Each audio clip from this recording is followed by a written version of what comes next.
Escolher uma profissão é uma das decisões mais desafiadoras da vida e hoje essa escolha vem acompanhada de um novo ingrediente, a adaptabilidade. O mercado muda rápido, as carreiras se transformam e já não existe mais um único caminho profissional. Nesse cenário, o papel dos pais é fundamental. A forma como eles orientam, incentivam ou até pressionam pode influenciar diretamente a segurança e a autonomia dos filhos nas escolhas. E para entender um pouco mais dessa dinâmica é que recebo hoje a orientadora profissional Léa Matos. Léa, muito obrigada por aceitar o nosso convite, para a gente falar um pouquinho aí desse universo do mercado de trabalho, da escolha profissional. A gente sabe que essa primeira escolha acontece bastante cedo, né? Para quem já sai do ensino médio e ingressa numa universidade. Qual que é o desafio ou a dificuldade de fazer essa escolha nesse momento, né? Existe uma maturidade para que essa decisão seja tomada? Como é que você avalia isso? Bom, primeiro, satisfação enorme estar aqui com você, Michele. Um papo com ela, um papo com a Michele. Tudo de bom. Adoro falar sobre a orientação profissional, que até é algo que eu faço tem 20 anos, né? Então, para poder avaliar, nós estamos perto do Enem, gente, pertinho do Enem, estamos uma semana que antecede o Enem, né? E a dificuldade continua sendo muito grande. Primeiro que a escola ela pressiona demais o aluno na relação de a escolha profissional da sua vida. E todos nós sabemos que nós fazemos parte do mundo líquido, não mais o mundo sólido, o mundo concreto, o mundo do homem perfeito, no lugar certo, um mundo linear. Hoje a gente está partindo para esse mundo que já vem do final do século XX, nós estamos no XXI, que é um mundo líquido. Então, o mundo líquido tem as vantagens, tem as desvantagens também. Mas eu acho que a vantagem muito grande é a possibilidade de escolhas. A gente está de frente com as nossas habilidades. Então, nessa primeira escolha profissional, eu acho tão mais suave a gente falar é a primeira escolha profissional. E a escola ainda mantém, os pais também, muitos deles, aquela questão de é a escolha da sua vida. É então, pro resto da vida, pro resto da vida, se é pro resto da vida, como é que eu vou errar? Então eu não posso errar. E se eu não posso errar, a ansiedade pula 1000 e o que um jovem de 17, 18 anos sabe sobre isso se ele não tem maturidade, autoconhecimento, não tem experiência, não tem nada que possa induzi-lo a uma escolha como o pai quer, como a mãe quer, a escola quer, perfeita. Não existe isso. Existe a primeira escolha. Por mais que modifique lá na frente, que seja uma outra profissão, daqui a 10 anos, 5 anos, 20 anos, a gente sempre vai carregar um pouco da primeira escolha para todos os lados. Eu costumo falar, a gente pode errar sim, a gente pode errar, a gente tem o direito de errar na primeira escolha. É muito antigo, a gente está num mundo tão novo, tão jovem, é muito tão antigo. Tão flexível, né? O nosso mundo, o mundo agora líquido, ele é flexível. Tudo bem que ele é muito instantâneo. Veloz, né? E às vezes as coisas assim acontecem muito rápido e é um mundo de consumismo, né? Porque o sapato já não dura tanto, a roupa já não dura tanto, os relacionamentos não duram tanto, né? E também não quer dizer que o que durava antigamente, antes, quando era um mundo sólido, era algo que durava porque estava tendo uma troca muito boa, também não era. Principalmente no nosso caso, mulheres, éramos pressionadas a poder viver esse momento. Hoje eu tenho um projeto até com as mães dos alunos do ensino médio para poder, como elas agirem em cima disso, com menos cobrança, sabe, muito mais ouvido, vamos escutar. O julgamento é muito pesado, então existe hoje nessa escolha que dificulta o aluno a escolher, achar que as profissões tradicionais ainda são as melhores, mas não. A melhor profissão é aquela que você tem habilidade para poder seguir, que está dentro do teu perfil profissional. E a escola mesmo, ela não dá essa possibilidade de poder mostrar para o aluno esse horizonte. Que não tem que começar no terceiro ano, tem que começar no 9º ano, primeiro ano do ensino médio, segundo, terceiro. É gradativo, entende? E chega no terceiro ano é sempre um choque. É até um período de experimentação, né? Sim, então, e como que eu vou experimentar se eu não comecei desde cedo? Se eu tô aqui no terceiro ano, me joga, agora você vai escolher a profissão da sua vida e ir para sempre e tal. E é muito subjetivo, porque em cada família a gente tem uma convivência diferente. Alguns foram criados pelos avós, pelos pais, mãe solteira. Então, e não tem às vezes até uma técnica, normalmente, para poder levar isso para o aluno.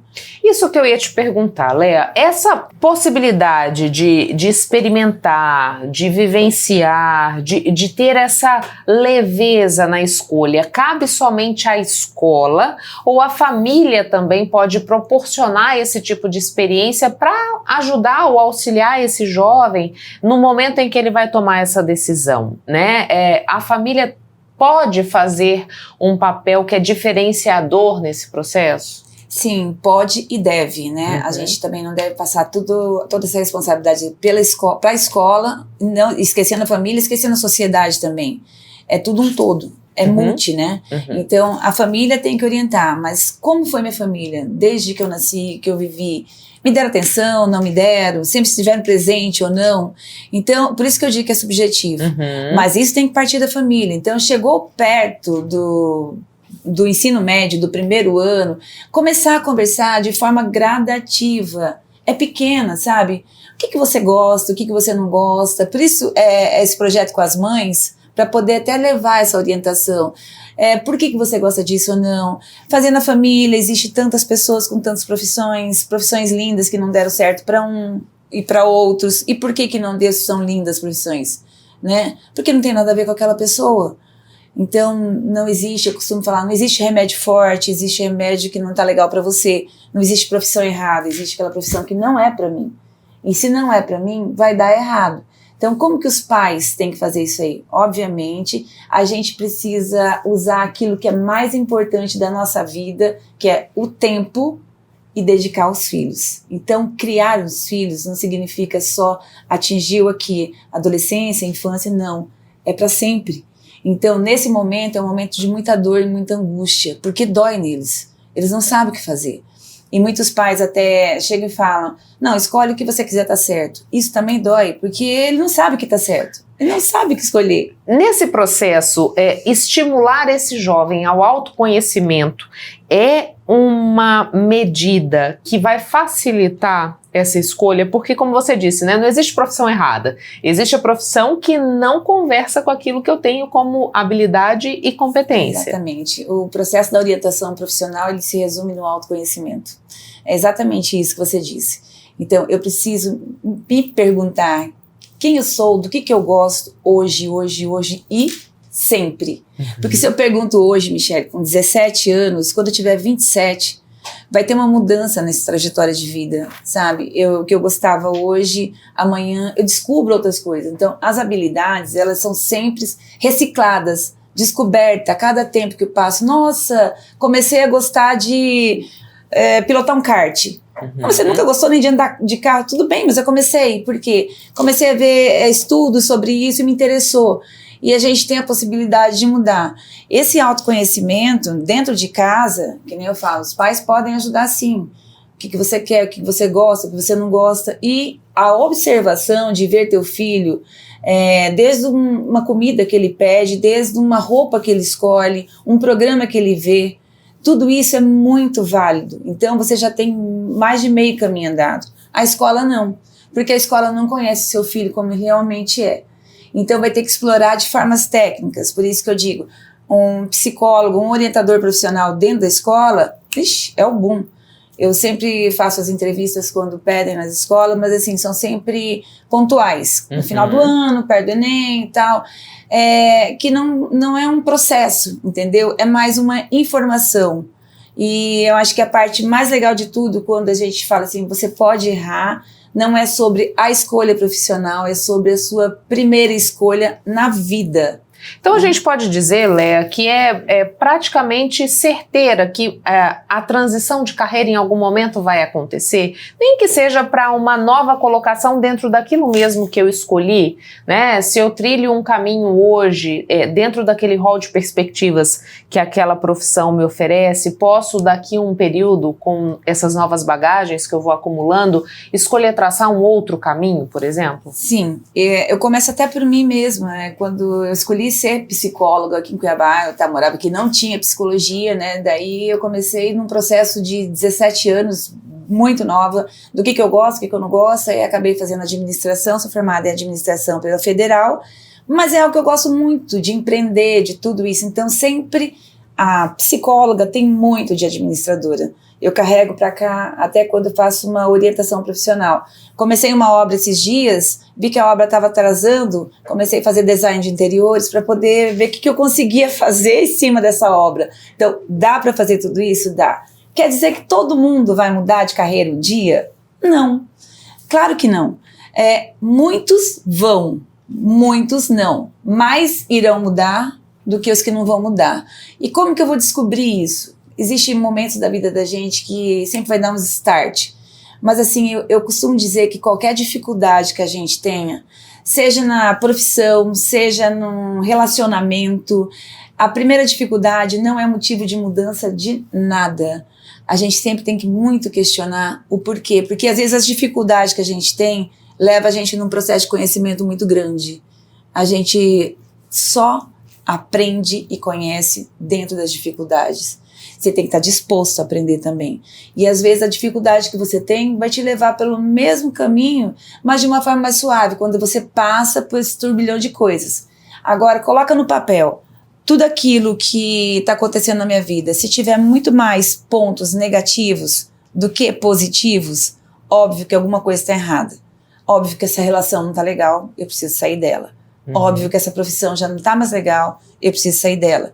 Mas também não quer dizer que eu errei.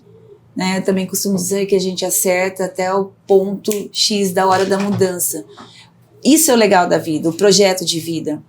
Ele ser revisto sempre e a gente poder estar mudando sempre. Então, isso é uma questão da vantagem que eu vejo dentro do mundo líquido, né? Desse mundo que a gente vive hoje.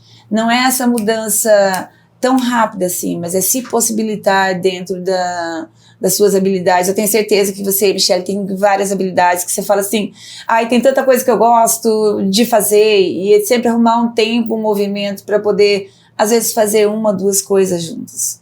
Nós, mulheres, agora no final do século XX, entrando no século XXI, passamos também por várias mudanças, porque antes as mulheres até de outros tempos eram o quê? Esposas, né? Eu sou a mulher do fulano de tal, eu sou a dona de casa.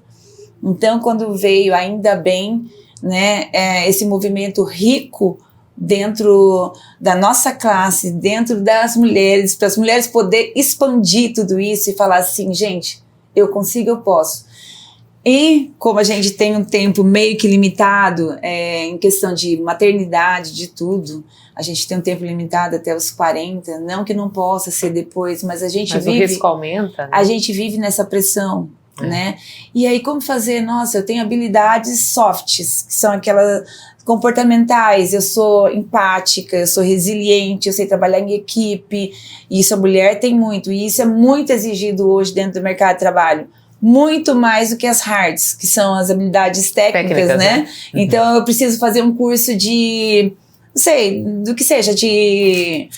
Fala aí, dá um exemplo. Comunicação não violenta, um exemplo. Pronto, eu vou aprender. Sim, vou aprender, vou estudar e vou aprender. Isso é uma habilidade técnica, né? E aí, o que acontece? Cruzar os dois. Perfeito. Então, a mulher, como ela sempre foi muito multifacetada, de ter várias funções ao mesmo tempo, sou mãe, filha, esposa, profissional, tudo. Cuidadora. Né? Cuidadora, dona de casa. Então, ela está acostumada... Isso é a neurociência explica, né? Então, ela está acostumada com várias funções. E ela trabalha várias funções ao mesmo tempo. Então, entrar nesse mundo do processo da transição não é que é mais fácil para as mulheres, não. De jeito nenhum. É difícil pra caramba, até mesmo porque tem umas que falam assim, pô, eu sou mãe solteira, tenho meu filho, eu sou sozinha. Tenho que garantir aquela renda, né? Talvez a transição tenha e a questão um momento de financeiro redução. Também, né? Exato. Tudo isso. Não é que é mais fácil, mas eu digo que as mulheres estão mais abertas a isso. Agora, Léa, assim, você falou pra gente do mundo que era concreto e se tornou líquido, né? As relações estão líquidas, essa colocação no mercado de trabalho também. É nessa perspectiva que a gente precisa olhar para a adaptabilidade como uma característica que a gente precisa nutrir, principalmente para quem está há mais tempo no mercado, porque a gente comentava, né? Você disse, olha, essa geração que está vindo agora para se preparar para o mercado, ela já é bastante adaptável, né? Mas quem já está há um tempo exercendo essa profissão, precisa também treinar essa habilidade? Sim, precisa. Eu costumo falar que aqui, ó, geração X é a geração dos vencedores. A gente vem do analógico total. A gente vem do analógico de fazer um trabalho copiando. E a gente fez essa transição para essa outra geração. Então a gente sabe tudo dessa e tudo dessa. A geração nova não sabe dessa. Só essa. Então por isso que às vezes um filho chega e não tem paciência, não tem pressa. Não, perdão, tem pressa, não tem paciência. Por quê? Ele não sabe o que é isso. E não tem geração melhor nem pior. Às vezes os pais chegam e falam, na minha época, ou então, quando eu tinha a sua idade, eu já trabalhava, eu já fazia isso. E isso, de certa forma, eu costumo e falo sempre, diminui o filho, porque me coloca como uma pessoa melhor que ele. Superior, né? E eu não sou, porque viver nesse mundo da geração Y, Z, alfa, não é fácil. São muitas informações ao mesmo tempo. Então, essa escolha que a gente fazia aqui, eu acho ela muito mais leve do que essas milhões de escolhas e que muda a todo momento. Então, teu filho precisa sim do carinho, do apoio, da tua compreensão. E nós, da nossa geração aqui, precisamos estudar um pouco sobre isso, sabe, para poder orientá-los e não terceirizar sempre a culpa para uma escola, para a sociedade ou então para a própria internet, porque, como diria Sartre, né, não existe um problema, existe o que eu faço com aquele problema, né, de que forma eu vou levar isso tudo, sabe, não tem problema, focar na solução e tá tudo certo. Agora a família que eu fui, aquilo que eu aprendi, vai fazer muita diferença naquilo que eu vou ensinar. Muito obrigada, Léa, pelas informações. Eu deixo o espaço à disposição caso você queira trazer mais alguma informação que a gente não tenha discutido. Olha, foi uma delícia ficar aqui. Passou assim rapidinho, né? Rapidinho, mas foi ótimo. Eu te agradeço a oportunidade por estar aqui. Teu programa é um sucesso e vai ser muito mais ainda. Muito obrigada. Gente, sabia que a educação pública de Mato Grosso deu um salto gigante? Saiu da 22ª para a 8ª posição no IDEB em apenas 6 anos. E dá para ver o resultado em cada canto do estado. Os novos CEIs, os colégios estaduais integrados, estão incríveis. São amplos e têm laboratório, sala profissão 4.0, piscina semiolímpica, quadra novinha. A estrutura é de primeira mesmo. São 6 escolas desse tipo no estado e até o ano que vem vão ser 30. Tem mais. De 2019 para cá, o governo do estado já entregou 41 escolas novas, reformou outras 98 e construiu 47 quadras poliesportivas. E olha que legal, tem até programa de intercâmbio, que todo ano leva os melhores alunos da rede estadual para estudar na Inglaterra com tudo pago pelo governo do estado. Sem falar nos professores que agora podem receber 14º e 15º salário.